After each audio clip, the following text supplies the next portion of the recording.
we are on our way to Surelocked In Frederick, Maryland. We're a little bit short on time, so I'm not sure if we're going to be able to do the intro for you on the outside, but they do have street parking on the outside. You can use Park Mobile, and that will probably be your best bet. So make sure you get there a little bit earlier if you're driving, and they do have a elevator that takes you to the 4th floor, but you have a check-in area in the lobby. And if you want to, climb the stairs, you have that option as well. But when we get there, we're going to show you a little bit of the lobby, and we'll see you there.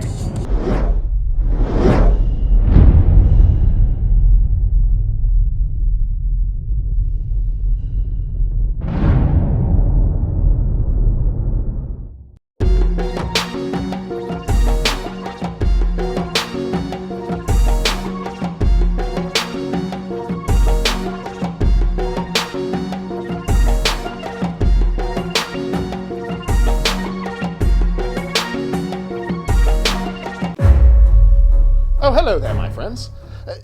Good to see you. I have to admit, I wasn't expecting folks here in the jungle today. What are you doing here? I see you've read the briefing. Yes, I hate to tell you this, it's such a spoiler. Dinosaurs are real. Did you know that already? I just want to preface everything I'm about to tell you with it was not my fault.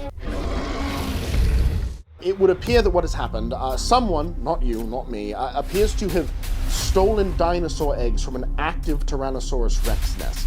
And that's a problem because we're tracking Mommy T-Rex and she's on her way back here. She's only about an hour out, and if we don't get her 6 eggs back in her nest by the time she returns, you two are scientifically what we call a 2-bite. But don't be alarmed, we're going to take care of this. Follow me, come this way. Oh, we found it! Oh, yes, this is not drawn to scale, of course. Except for these are actually scales. I was gonna say, I found the eggs. Oh, yeah, oh, thanks for coming. That's been the show. Good job. Please write a review on your way out. Now, I also just want to preface the second thing I'm about to tell you with it's not my fault either. And do remind me, which one of you is the electrician? Me? You are! I could tell you're handling the electronics. We run a very green facility here. You're going to walk in and think, oh no, the power's out. But no, it's just totally us being green. And you can go ahead and fix the power by getting things sorted. Come. I'm sure you'll be fine. Yes, of course, don't be alarmed, Oh, pay no mind to that. Find those dinosaur eggs, get them into the nest. I just want to let you know I'm not going to abandon you. If you all need me, I've left you these little tokens. Now, if you should require my assistance, grab one of these and wave your arms above your head like this. Do you know why you need to wave your arms that big? No. Well, because a T-Rex can only get its arms out this far, but humans can go this much, and I need to make sure you're not dinosaurs in disguise. The masks make it hard to tell. That totally makes sense. It's science, people. It's science. You're welcome. Now, do not worry about me. I will be risking my life in the safe emergency bunker, but I am here for you for anything you might require. You are so brave. Please, you're going to make me blush. I will remember you both fondly. Not that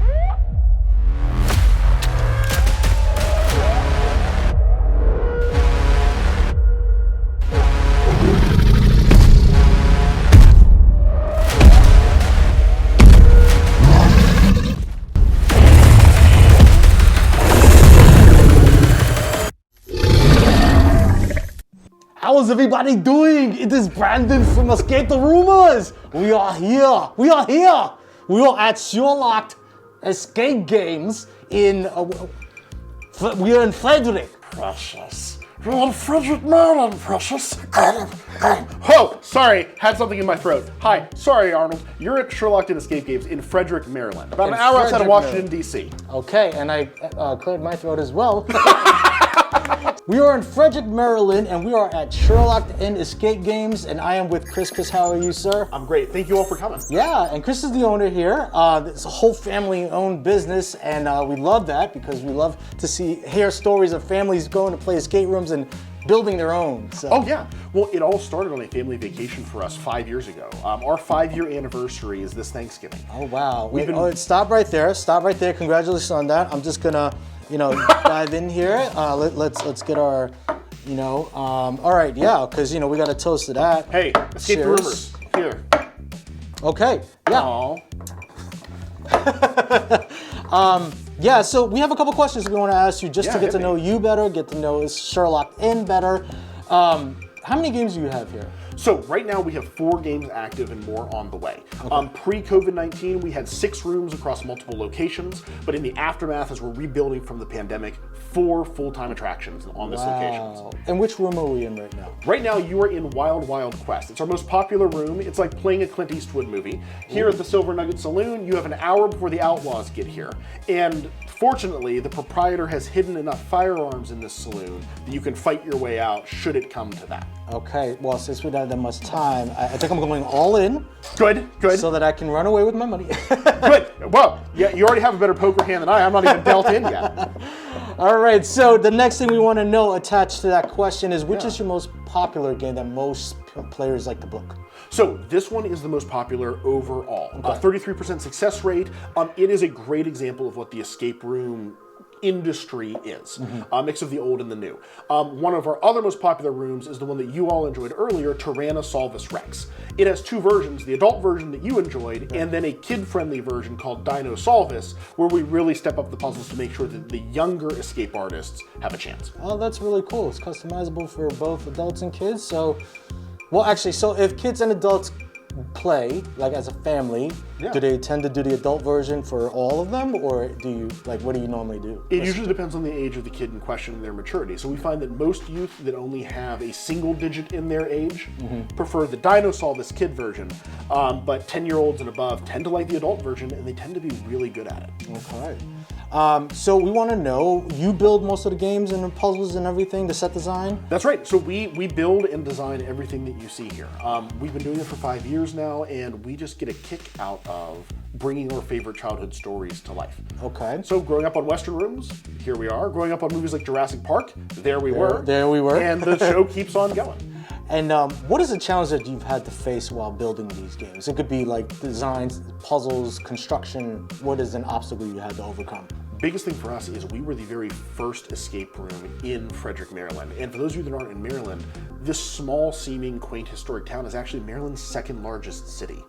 And we were the first ones around, so the biggest challenge was just teaching people. Yeah. And even now, 5 years later, we're still teaching people what are escape rooms. What do you mean it's not like a prison? What do you mean I'm not locked into the room?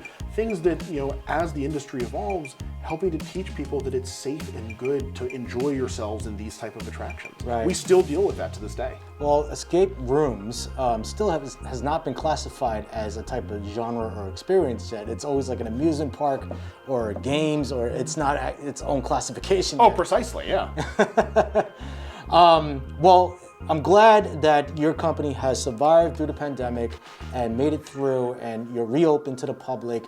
What are some of the things you've had to implement in order to reopen and make customers feel comfortable? I mean, so in the practical, the same thing that the rest of the industry is doing, making sure that if you're not vaccinated, you wear a mask, making sure that our staff is vaccinated so that you're safe to play, and making sure that the rooms are cleaned. Right. But beyond that, what we've really started to do that has helped a lot is making the world into an escape room. Okay. We partner with local museums, local schools, and we turn the real world into games. Our biggest one to date was a 450-person citywide escape room.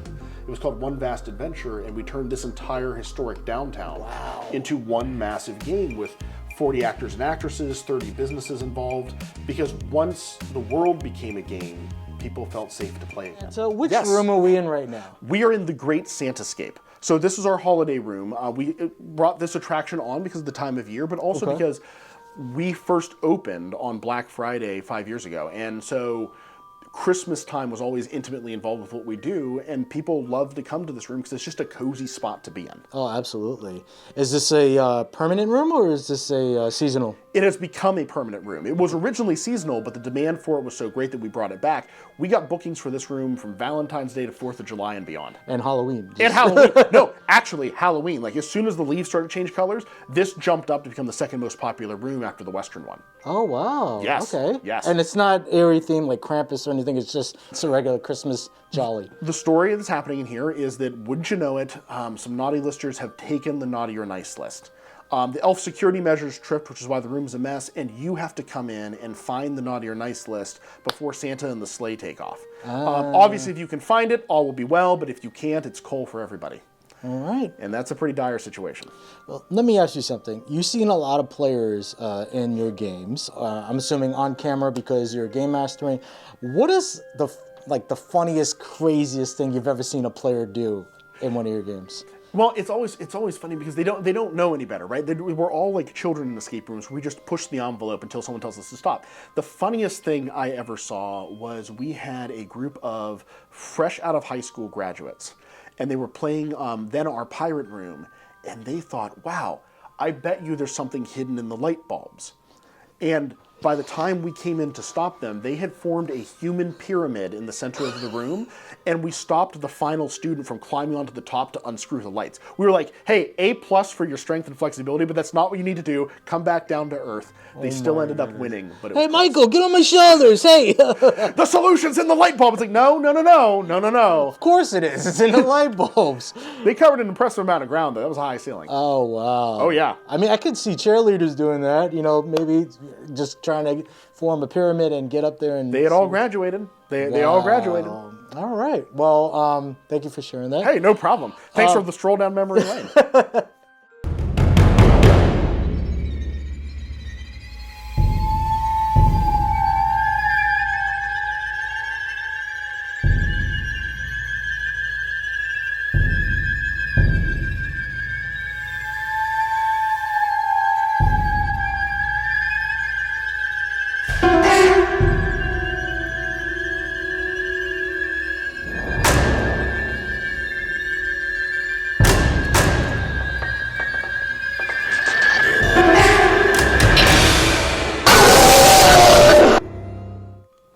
Chris, you are absolutely hilarious. In character, just off camera, on camera, he's just such a funny guy. So I'm going to ask you to do something. First, the question I'm going to propose to you is, you play a lot of escape rooms, right? Absolutely. Yeah, because I think that's how you mentioned how you got started. That's right. With creating Surelocked In. Give us one that was memorable for you, one that stood out for you, but I want you to do it in a character's voice. Maybe one that's recognizable, because I love the Schmeagle. Right away I was taken by that. Well, that impression's precious to me. I don't know if he's having more trouble thinking about the game or which impression to do with it.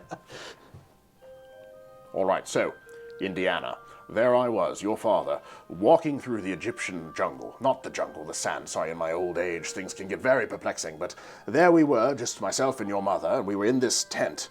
And it was a very small space, and we knew it was small. It wasn't in this country, mind you. It was a different country. The Canadians built it small. So there we were, and your mother, she was being such a darling. She was pulling up floorboards, which she was supposed to do. And then I went over to this large chest in the corner of the room. And I thought, much as you would, my boy, I thought, well, of course, it's just a chest. I'll open it, and that will be that. And wouldn't you know it? When the top of the chest opened up, Indiana, you could look down inside, and it was a shaft that went 10 feet into the earth. No. It did, indeed, and you could climb down this ladder that they'd erected, and then you crawled on your hands and knees through a massive underground labyrinth until we found the Pharaoh's tomb.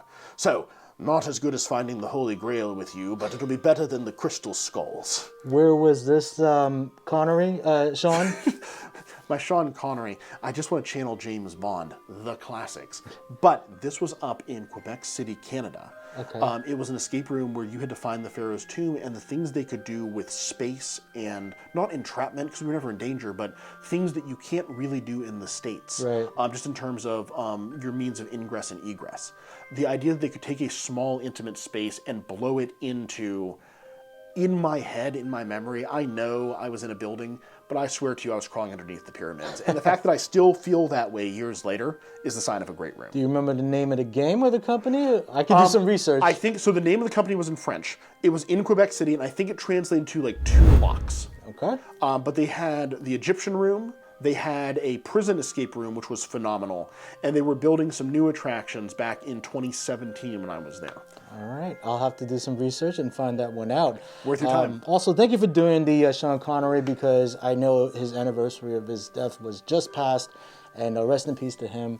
An inspiration. And definitely an inspiration. And I have one more question for you, though. Yeah. So, I probably know the answer to this, but we love to get to know you a little bit better. What is something that most people would not know about you outside of escape rooms, like a talent, a hobby? What do we know about? What can we know about Chris? I would say one of the things that surprises people is, I love escape rooms. I love board games, card games, video games. It all goes par for the course. You meet people that are enthusiasts and escape experts. We all kind of run on the same likes and dislikes. I think the biggest thing that surprises people is how often we do educational work. We're intimately involved with the local school system here in Frederick County to reimagine how lessons are done, to make sure that we're teaching the next generation of players not just to like escape rooms, but also just how to think outside the box and how fun it is to escape into a book or escape into history and to remember that life is all about stories, right, and you're living one. So yes, we're an entertainment company. Yes, I'm an entertainer and love my impressions, but I'm also a teacher. That's so awesome. Thank you very much. Well, hey, Chris, thank you for having us. It's a pleasure. We had a blast, and also to get to know you better. You guys need to check out our website, EscapeTheRoomers.com. Do not forget to like and subscribe, because we're going to show you a sneak peek of inside some of the rooms, as you've seen in this room and the other one. And Santa Claus said, with utmost delight, I'd like the Escape the Roomers to come and play every night. Aww. And that's the true meaning of Christmas. That absolutely is. And thank you for that, Santa. Well, interview over. 2 hits left for me to use. 1 hit left for me to move. Time is running out, gotta figure something out.